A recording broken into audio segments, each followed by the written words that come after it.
다 같이 합독하시겠습니다.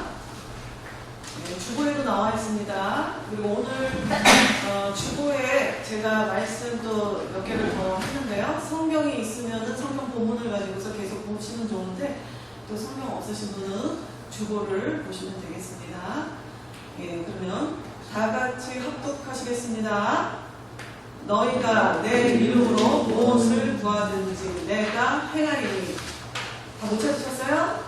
찾았습니다. 네, 다 같이 시작. 너희가 내 이름으로 무엇을 구하든지 내가 행하리니. 이는 아버지로 하여금 아들로 말미암아 영광을 받으시게 하려 함이라. 내 이름으로 무엇이든지 내게 구하면 내가 행하리라. 아멘. 예, 여러분 오늘 설교 제목은 예수님의 이름으로 하는 기도란이라는 제목이에요. 주보에 조금 커뮤니케이션이 안 됐네요. 예. 그래서 오늘 다시 한번 말씀드리면 예수님의 이름으로 하는 기도란 이 제목으로 오늘 설교 말씀드리겠습니다. 할렐루야. 예수님의 이름으로 여러분을 축복합니다. 네, 옆에 앉으신 분과 인사하시겠습니다. 이곳에 아버지의 하나님 우리와 함께 하십니다. 이곳에 아버지 하나님 우리와 함께 하십니다. 네, 우리가 초막이나 궁궐이나 주님과 함께 하신 곳이 바로 천국인 줄 믿습니다. 네, 다시 한번 인사 나누시겠습니다. 예수님의 이름은 우리의 소망입니다. 예수님의 이름은 우리의 소망입니다. 네, 오늘 중요한 키워드예요. 오늘은 그래서 예수님의 이름으로 하는 기도란이라는 제목으로 은혜 말씀을 나누고자 합니다. 네, 하나님께서는 하나님의 자녀들이 하나님과 교제하고 하나님께 구하고 하나님께서 주시는 복을 받아 누리기를 원하십니다. 성경에 기록된 수많은 믿음의 선생들은 이미 오늘날에 지금 현재 우리들에게 기도의 모범을 보여주셨습니다. 아브라함과 이삭과 야곱에게 응답하셨던 하나님은 지금 우리에게도 언제나 오늘이나 영원토록 동일하게 역사하시고 또 응답하시는 분이신 줄 믿습니다. 그런데 오늘날 많은 그리스도인들이 왜 삶의 자리에서 고통으로 신음하며 기쁨을 잃고 하늘나라와 분리된 그리고 천국과 관계없는 삶을 살아갈까요? 그것은 성경에서 말씀하시는 진리의 말씀이 내 안에 온전히 믿어지지 않고 성령께서 온전히 내 안에서 일하시지 못하기 때문입니다. 우리가 하나님을 신뢰하고 하나님 안에 거하는 자녀라면 우리는 반드시 기도하는 특권을 가지게 되어 있습니다. 그렇죠? 기도는 아무나 할 수 있는 것이 아닙니다. 여러분, 기도는 하나님과 우리의 친밀한 대화이고 교제라고 우리 다 알죠? 만약에 길을 지나가는 아무한테나 대화를 걸고 친밀한 대화를 나눌 수 있습니까? 불가능하죠. 여러분과 저는 하나님의 자녀된 권세를 가졌기 때문에 하나님과 언제든 대화할 수 있고 친밀하게 교제할 수 있는 것입니다. 그것을 시기하고 이간질하려는 존재가 있는데 바로 그것이 뭐예요? 사탄말이죠. 사탄말입니다. 사탄은 에덴 동산에서부터 하나님과 우리가 친밀한 교제를 나누고 그런 것을 아주 싫어했죠. 방해하고 이간질하는 존재입니다. 그 사탄은 지금도 우리 주변에서 호시탐탐 뭐를 노릴까요? 틈. 그 조그만 틈을 노리는 거예요. 하나님과 우리 사이에 약간의 틈만 보이면 바로 작전 개시에 돌입하는 존재죠. 그러므로 우리 마음에 약간의 섭섭한 마음 이런 것이 들어오거나 또 근심의 안개가 스글스글 들어오거나 이럴 때 우리는 바로 물리쳐야 되는 거예요. 그런 약간의 틈도 용납을 하잖아요. 그냥 받아들이잖아요. 그러면은 절대 안 되는 거예요. 아주 조금 용납하는 순간 사탄은 바로 우리 마음을 접수해버리고 장악하여가지고 자신의 놀이개로 삼아버리죠. 그렇게 커 보였던 믿음도 온데간데 없게 만들 수 있는 존재입니다. 사탄의 틈을 주면 우리가 어떻게 되냐? 악한 것을 좋아하게 돼요. 그리고 악한 것이 편리하게 느껴져요. 그렇게 되면서 점점 하나님과 멀어지게 되겠죠. 결국에 사탄이 끌고 가려는 목적지 목적지, 최종 목적지 뭔지 아세요, 여러분? 아시죠? 바로 죽음이에요. 죽음. 그것은 영적인 죽음. 그리고 또 뭐예요? 육체적인 죽음. 육체도 다 망가뜨리고 영도 망가뜨리고 그래서 결국은 영원한 죽음, 지옥으로 가게 하는 거죠. 그래서 인간은 처음 어때요? 처음 에덴 동산에서부터 죄로 인해서 영적으로나 육적으로나 이미 영원히 죽을 수밖에 없는 존재였어요. 그렇죠? 그런데 그런 우리를 위해서 아버지 하나님은 거대한 구원 계획을 세우셨죠. 그래서 예수 그리스도를 우리에게 보내주셨습니다. 그래서 우리의 영혼육의 모든 사망을 청산해 주신 것입니다. 그러나 사탄은 그것을 계속해서 시기하며 우리가 하나님께서 베푸신 그 은혜를 온전히 받아서 누리지 못하도록 유혹하는 존재죠. 그것이 바로 하나님께서 자녀를 위하여 피 흘리신 그 공로에 흠집을 내기 위해서 마치 에덴 동산에서 뱀이 인간을 유혹하여 가지고 하나님의 은혜의 동산 안에서 분리시켰죠. 분리시킨 것처럼 계속해서 지금도 우리를 하나님의 테두리에서 잡아당기는 것입니다. 분리돼도 때로는 거칠게, 때로는 부드럽고 감미롭게 우리를 다룹니다. 여러분, 만약에 무서운 얼굴로 사탄이 이렇게 나타나가지고 등장한다면 성도들은 일단 경계할 수 있는 여유가 생기겠죠. 아, 사탄이구나. 근데 교묘하고 강렬한 사탄은 우리가 아주 뿌리치기 어려운 감미로운 것을, 때로는 아주 합리적이고 아주 스마트한 방법으로 우리를 유혹하기 때문에 스스로가 합리화를 시키기 시작하게 만들어줍니다. 대단히 힘든 문제입니다. 그래서 성경은 다음과 같이 말씀하고 있습니다. 베드로전서 4장 7절에 보면 만물의 마지막이 가까이 왔으니 그러므로 너희는 정신을 차리고 근신하여 기도하라. 여러분, 우리는 정신을 바짝 차리고 기도해야 합니다. 그리고 근신하여서 기도하라고 하시죠? 근신이란 단어가 뭐예요? 근신이란 단어를 사전에서 찾아보세요. 말이나 행동을 삼가하고 조심하라는 거예요. 우리의 기도하는 자세는 말과 행동을 조심하면서 기도하라는 것입니다. 기도하면서 여전히 한숨 쉬고 근심하면서 기도한다는 그런 사람은 여전히 하나님과 관계가 없는 사람이라는 거 여러분 인식하셔야 돼요.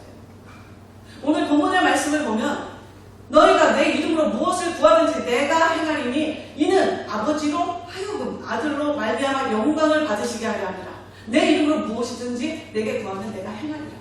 그렇다면 예수님의 이름으로 하는 기도, 그것은 어때야 됩니까? 제가 오늘 그 설교 제목이잖아요. 어때야 될까요?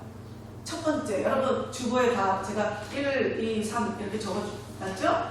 여러분 다 같이 1번 읽으시겠습니다. 시작! 근심하지 말고 기도하라. 여러분 이 말씀이 너무 중요한데요. 하나님은 진정으로 우리가 행복하기를 바라십니다. 그런데 성경에서 말하는 행복의 비결은 간단합니다. 아무것도 염려하지 말고 오직 모든 일에 기도와 간구로 너희 구할 것을 감사함을 하나님께 아뢰라. 그리고 이 명령에 대해서 순종하잖아요. 순종하면 그에 대한 하나님의 약속 뭐라고 나와요? 바로 나오죠. 그리하면 모든 지각에 뛰어난 하나님의 평강이 그리스도 예수 안에서 너희 마음과 생각을 지키시리라. 이거입니다. 이거.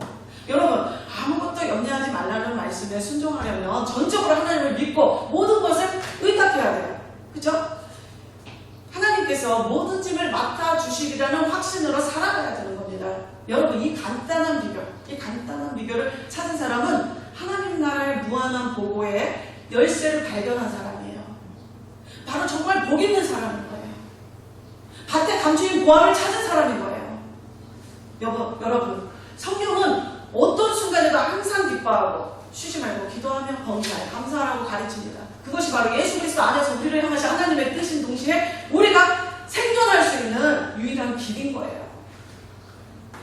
그러나 이것이 결코 쉽지 않은 이유가 뭘까요? 그것은 바로 선하신 목자에 대한 그리고 우리가 좋으신 하나님, 우리 좋으신 하나님에 대한 확고한 믿음이 있느냐 없느냐에 따라서 결정되는 거예요. 그렇다면 믿음을 가지고 기도할 때 정말 잊지 말아야 할 말씀이 있어요. 오늘 제가 선택한 그 요한복음 14장에 보면은 14장에 제가 중간부터 했지만 1절 있죠. 1절 말씀 뭐라고 시작하는지 보세요. 여러분 놀라워요. 다 같이 한번 읽어볼까요? 제가 거기 주보에도 딱 해놨어요. 여러분 다 같이 너희는 마음에 시작. 너희는 마음에 근심하지 말라. 하나님을 믿으니 또 나를 믿으라. 이 말씀은 하나님의 명령 중에 우리가 실제로는 잘 지키지 않는 명령 중에 하나라는 사실을 아십니까? 우리가 기도하면서 근심을 여전히 한다는 것은 하나님을 믿을 만한 분으로 아직 인정하지 못한다는 반증 아닐까요? 사실 우리의 모든 고통은 아버지 되시는 하나님이 존재하신다는 사실, 나에게 아버지가 계신다는 사실 하나만으로도 충분히 해결될 수 있는 거예요. 우리는 어떠한 상황에서도 낭망하지 말고 근심하지 말아야 합니다. 근심하고 낙담하는 것은 사탄이 가져다 주는 마음인 거잖아요. 그러므로 여러분은 환경으로 어려움이 닥치고 심지어 기도했는데 응답이 빨리 안 되고 마음의 근심과 낙심이 들어오면 이것은 사탄마귀의 장난이구나. 이것을 바로 깨닫고 예수님의 이름으로 단호하게 물리쳐버려야 됩니다. 그것을 그냥 떠나고 있으면 안 돼요. 마귀는 우리가 실망하지 않고 기도함으로 하나님과 교제하는 것을 언제나 질투하고 이간질하는 그런 존재잖아요. 그래서 지금도 계속 호시탐탐 노리고 있어요. 그 이간질은 우리의 마음에 근심의 마음을 넣어주는 거예요. 하나님을 더 이상 신뢰할 수 없게 만드는 거예요. 따라서 마음에 우리가 믿음의 든든한 성을 쌓아놓지 않으면 바로 그 틈을 노리는 그 사탄 마귀에게 어느새 순식간에 점령돼요. 그래서 하나님과 어떻게 돼요? 멀어지게 되겠죠. 성경에 나오는 믿음의 사람조차도 근심이 들어오면 무방비 상태가 되는 것을 볼 수 있습니다. 열왕기상 19장에 보면 아하방이 엘리야에게 엘리야와 그 이야기가 나오죠. 엘리야가 그 행한 모든 일과 그가 어떻게 모든 불의한 선지자들을 죽였는지 그 안에 이세벨에게 아하방이 이렇게 다 말을 했죠. 보고를 했죠. 그랬더니 그 말을 들은 이세벨이 분노를 하면서 사신을 보내서 엘리야에게 아주 악한 말로 협박을 했습니다. 그러자 엘리야는 자신의 생명을 보존하기 위하여 도망가기 시작했죠. 그래서 도망가다가 한 로뎀나무 아래에 앉아서 죽기를 원하면서 하나님께 호소하기를 여호와여 넉넉하오니 지금 내 생명을 거두시옵소서.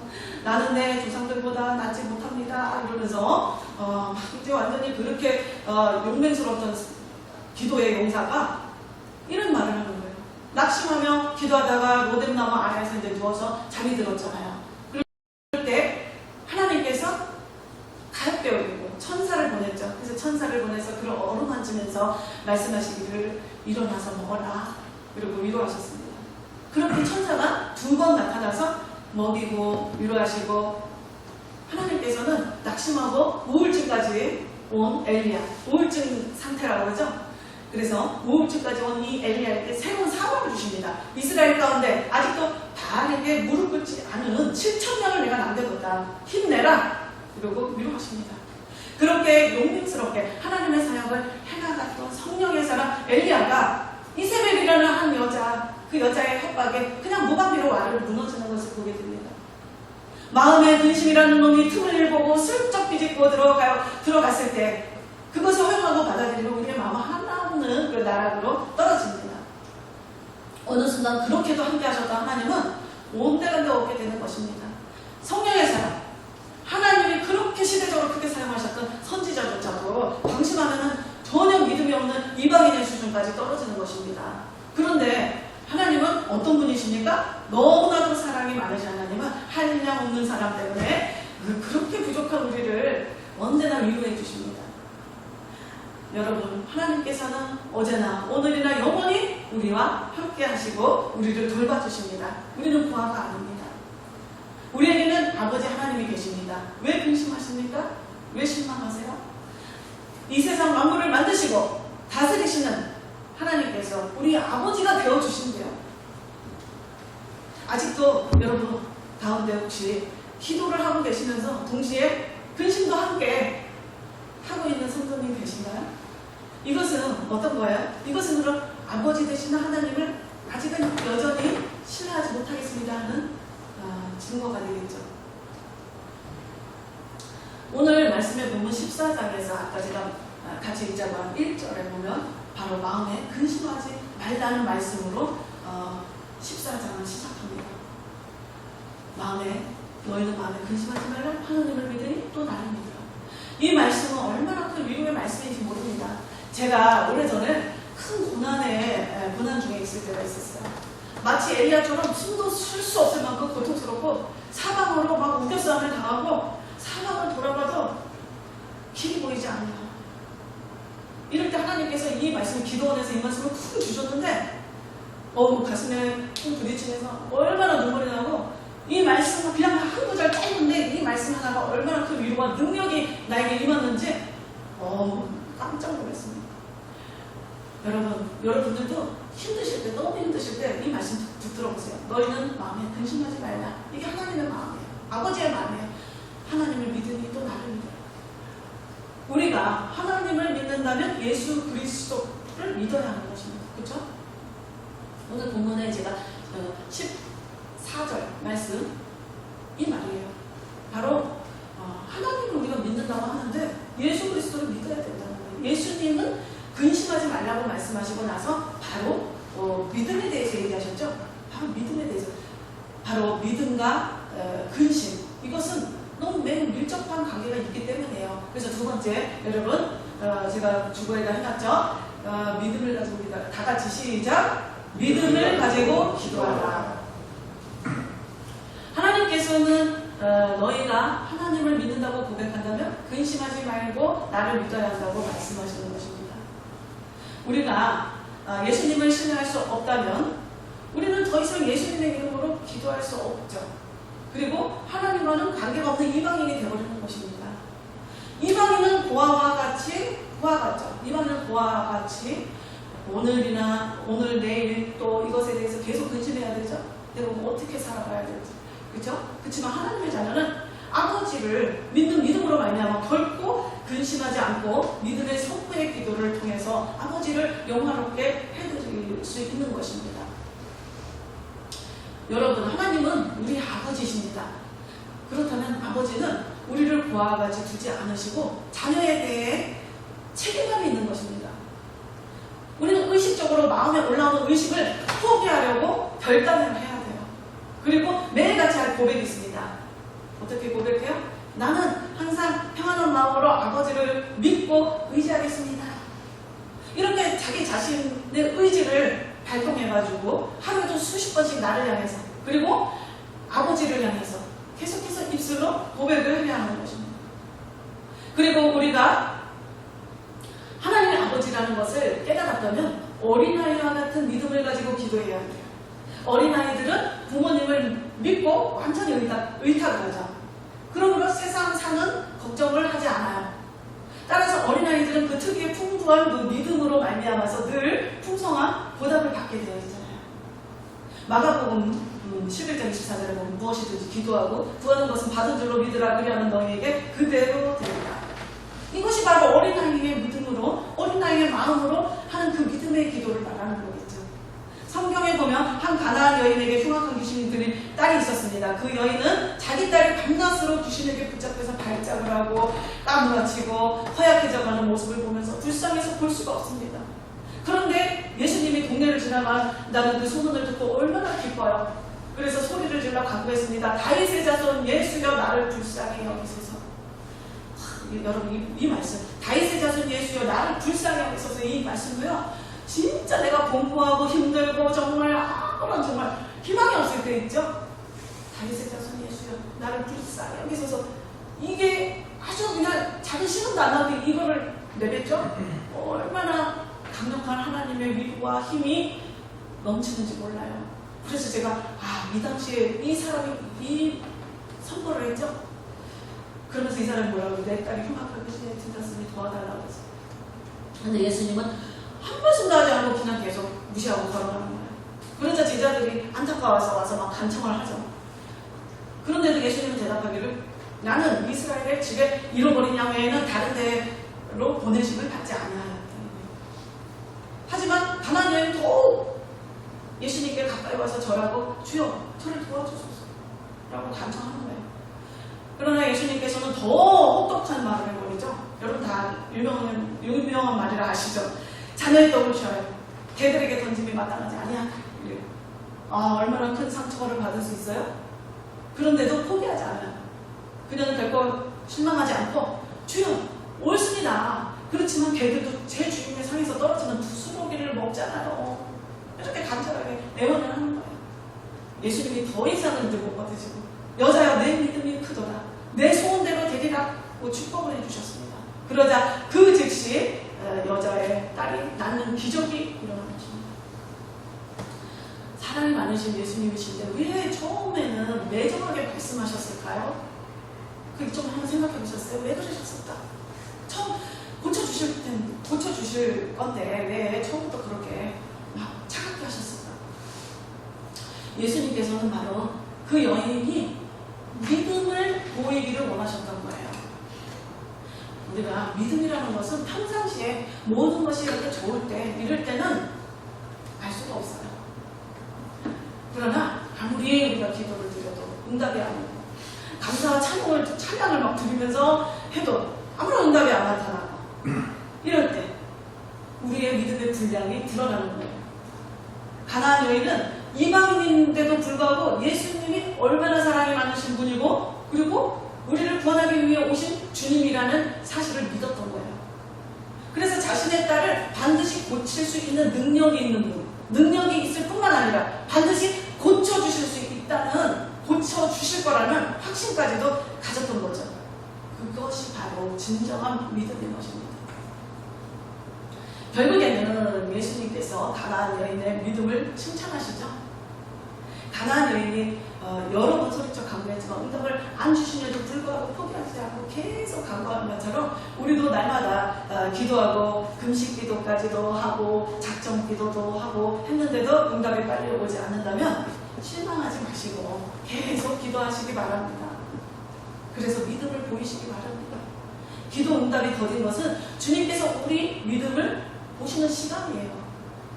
그리고 우리가 그 기간을 통해 필요한 훈련을 통과하는 과정입니다. 그 기간은 결코 헛된 시간이 아니에요. 하나님께서는 그 시간을 통해 우리를 정비하시고 또 우리에게 많은 은혜와 은사를 선물로 부어주십니다. 그 이전에는 알 수 없었던 세계를 열어주십니다.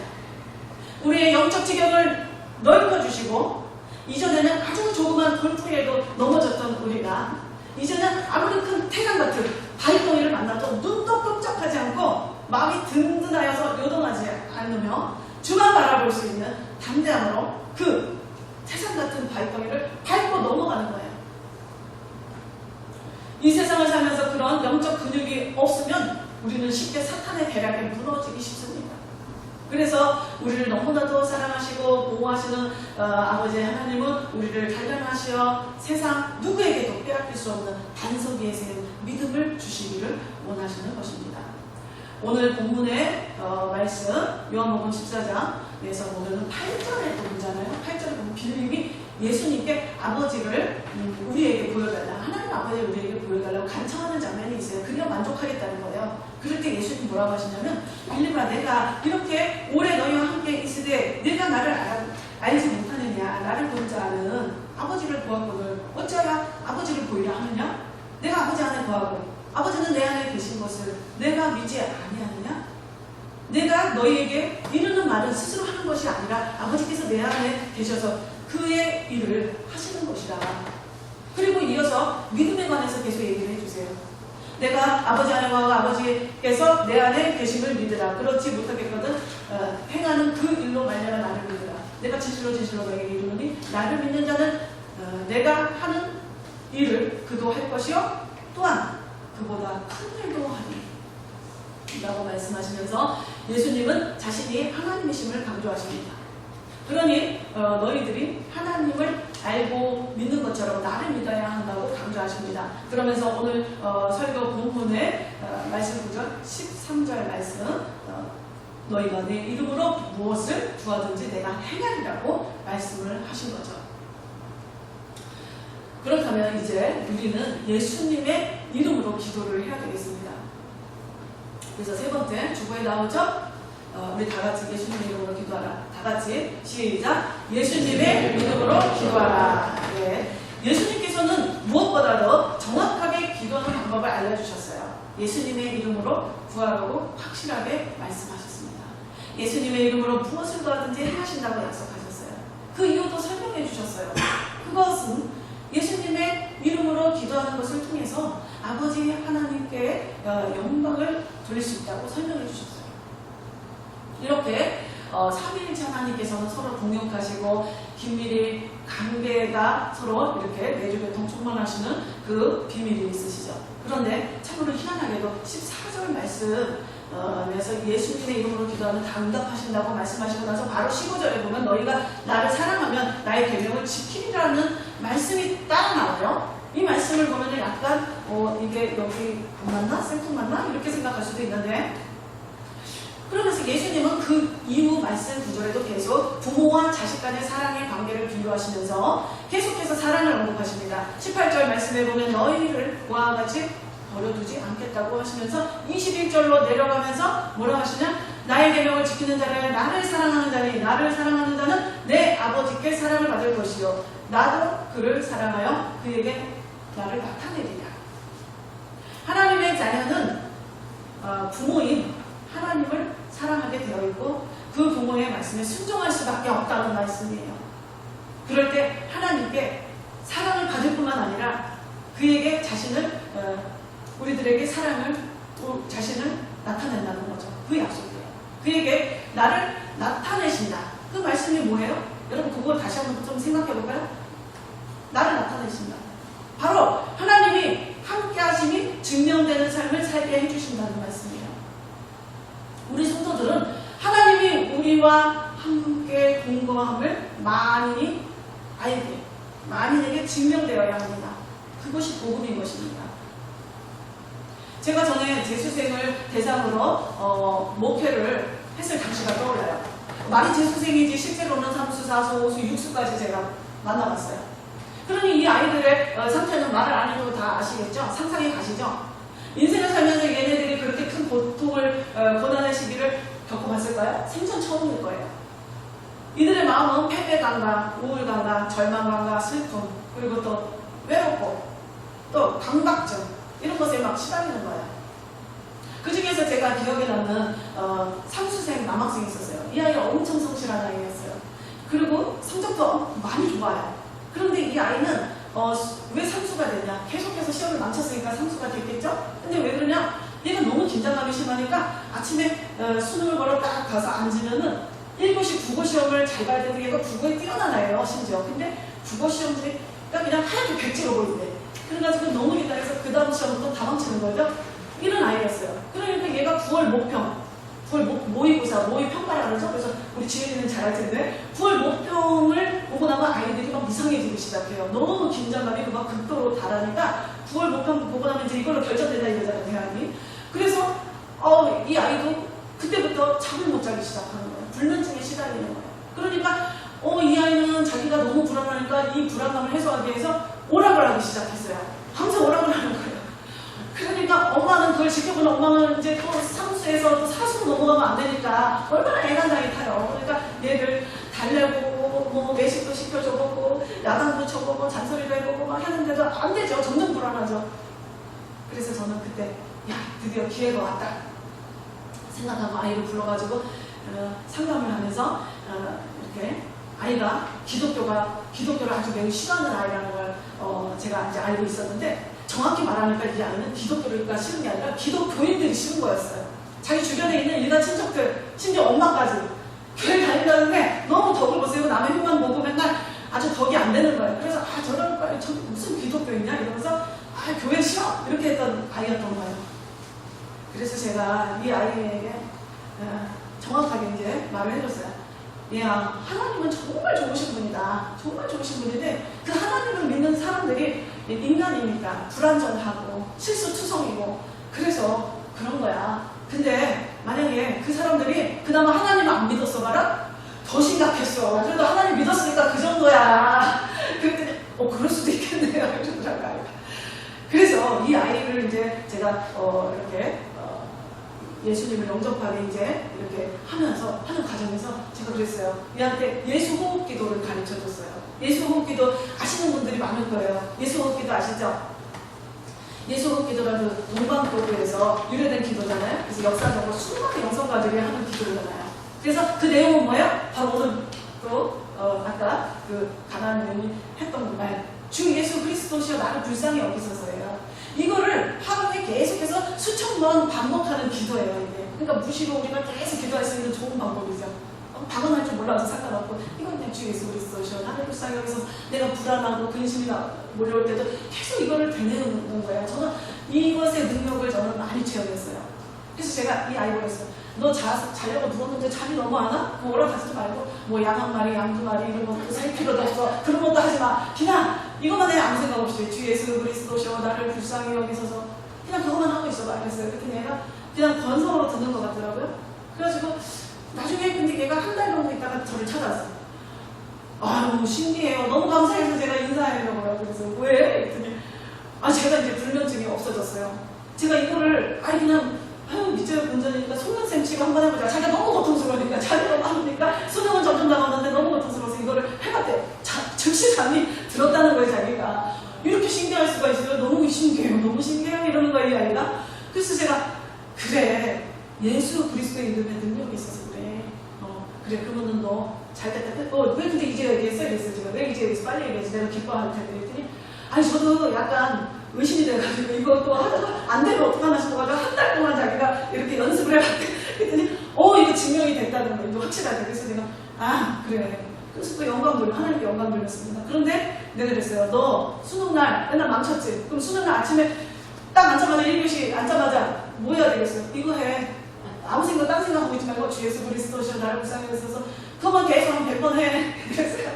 그랬더니 그래야 되겠네요 이러더라고요. 그래서 제가 시험 전날도 야 잊지 마 그랬더니 네 잊지 않을게요 이러더니 가서 시험을 너무나 편안하게 평상시 모의고사 볼 때처럼 시험을 봤다는 겁니다.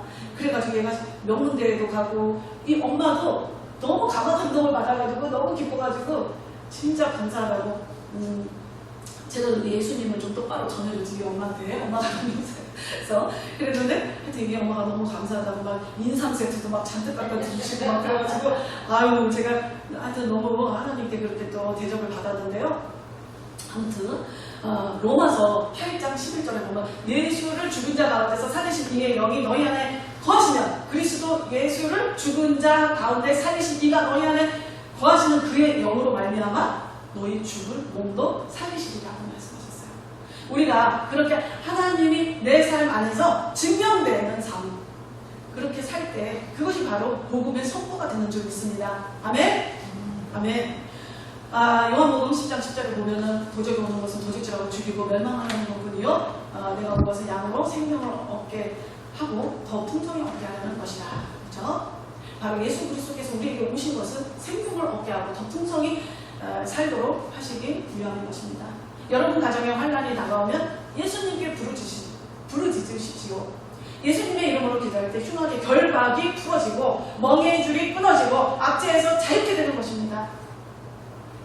믿는 자에게 이런 표적이 따르리니 곧 저희가 내 이름으로 귀신을 쫓아내며 새 방언을 말하며 뱀을 집으며 무슨 독을 마실지라도 해를 받지 아니하며 병든 사람에게 손을 얹은 즉 나으리라.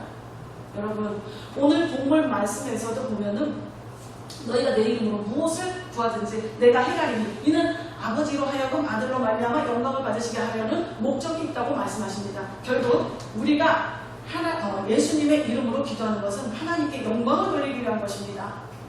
하나님은 예수 그리스도의 이름에 세상 모든 만물이 복종하는 권세를 부여해 주셨어요. 그래서 예수님의 이름을 붙들어야 되는 거예요. 여러분이 예수님의 이름으로 기도할 때 세상 모든 만물을 다스릴 수 있는 그리고 복종시킬 수 있는 권능이 나오게 돼 있어요. 예수님은 오늘 요한복음 14장 본문을 통하여 너희는 마음에 근심하지 말라 하나님을 믿으니 나를 믿으라고 명하십니다. 그리고 예수님의 이름으로 구할 것을 명하십니다. 그리고 뒷부분 27절로 가면서 사랑하는 자녀들에게 진정으로 주시고자 하는 것이 무엇인지를 밝혀주시는데 그것은 바로 세상이 줄 수 없는 평안이었습니다. 14장 27절에 보면은요 이렇게 나와요. 평안을 너희에게 끼치노니 곧 나의 평안을 너희에게 주노라. 내가 너희에게 주는 것은 세상이 주는 것과 같이 아니하리라. 너희는 마음에 근심하지도 말고 두려워하지도 말라. 이렇게 사랑의 주님은 끝까지 마지막까지 근심하지 말라고 당부하세요. 그러면 말씀을 정리하겠습니다. 여러분 예수님의 이름으로 하는 기도란 첫 번째 근심하지 말고 기도하는 것입니다. 두 번째는 믿음을 가지고 기도하는 것입니다. 세 번째는 예수님의 이름으로 기도하는 것입니다. 우리 사랑하는 대학교의 모든 성도님들이 예수님의 이름으로 기도함으로써 날마다 능력 있는 삶을 사시고 주님 주시는 평안을 누리시기를 간절히 축원드립니다. 다 함께 기도하시겠습니다. 아버지 하나님 감사합니다. 오늘 말씀을 통하여 주님께서는 시종일관 근심하지 말라. 하나님을 믿으니 또 나를 믿으라. 근심하지 마라. 나를 믿으라. 고 말씀하시는 주님 감사합니다. 하나님께서 친히 우리의 아버지가 되어 주시고 우리에게 자녀된 권세를 부여하시고 아버지가 있으니 걱정 말라. 너희는 고아가 아니다. 고아가 걱정을 하는 것이고 너희는 아버지가 있단다. 말씀하시는 주님, 우리가 날마다 아버지의 그 음성을 듣게 하시고 어떠한 상황에서도 예수 그리스도의 이름으로 날마다 기도하게 하여 주시옵소서. 그럴 때 평강의 주님께서 친히 때마다 일마다 우리에게 평강을 주시고 우리 모두와 언제나 함께 하실 줄 믿습니다. 한 주간도 근심하지 말게 하시고 믿음으로 기도하게 하시고 예수님의 이름의 권능을 경험하게 하여 주시옵소서. 우리를 너무도 사랑하시는 예수님의 이름으로 간절히 기도드렸사옵나이다. 아멘.